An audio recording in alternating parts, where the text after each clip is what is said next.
So, America was created by people who were fleeing their countries, mainly because they were not able to speak freely, write freely, publish their works freely, to gather together freely.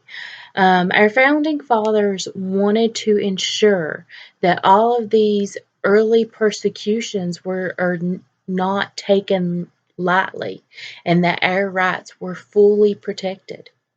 The very First Amendment it is probably one of the most well known and arguably one of the most controversial.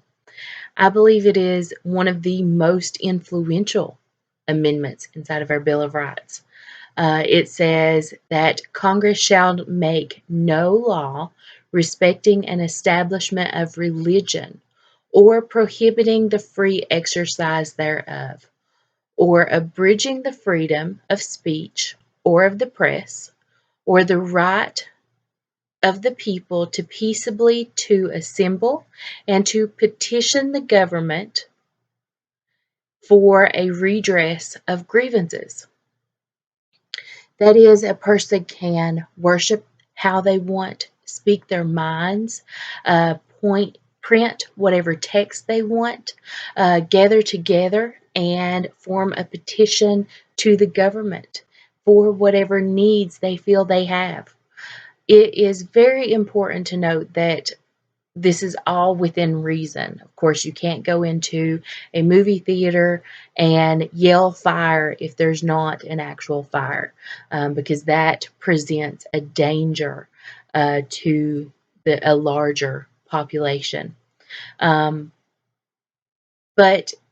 for all these freedoms that the First Amendment protects is one of the reasons why it is the most quoted amendment inside of our Supreme Court.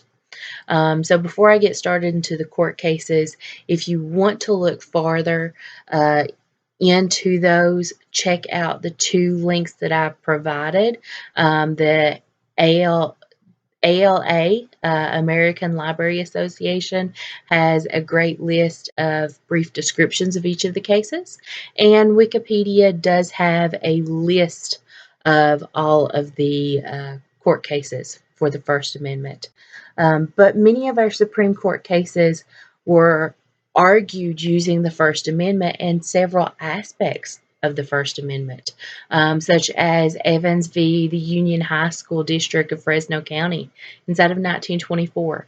So this is when a library had a copy of the King James Bible in their school, and the California Supreme Court upheld this school, saying that merely carrying the book was not an implication of adopting that theory. And West Virginia Board of Education v. Barnett, inside of 1943. The Barnett children refused to salute the U.S. flag based on their religious beliefs. And the court used very strong language and said that it was okay for them to dissent. And specifically, they said, but freedom to differ is not limited to the things that do not matter much. That would be a mere shadow of freedom. The test of its substance is the right to differ as to things that touch the heart of the existing order.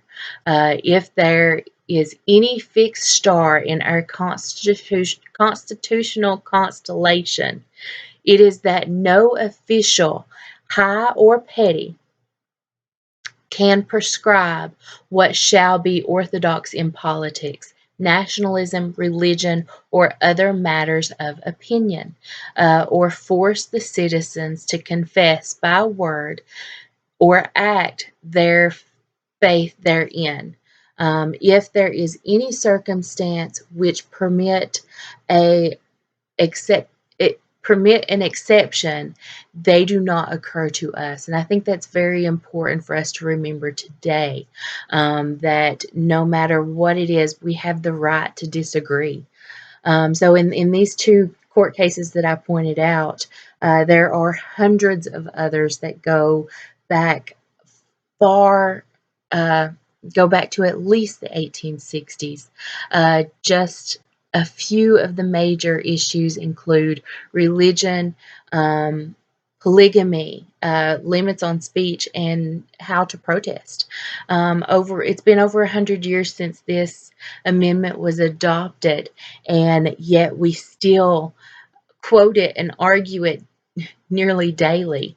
And it continues to be one of the single most powerful instruments to protect our sacred freedoms.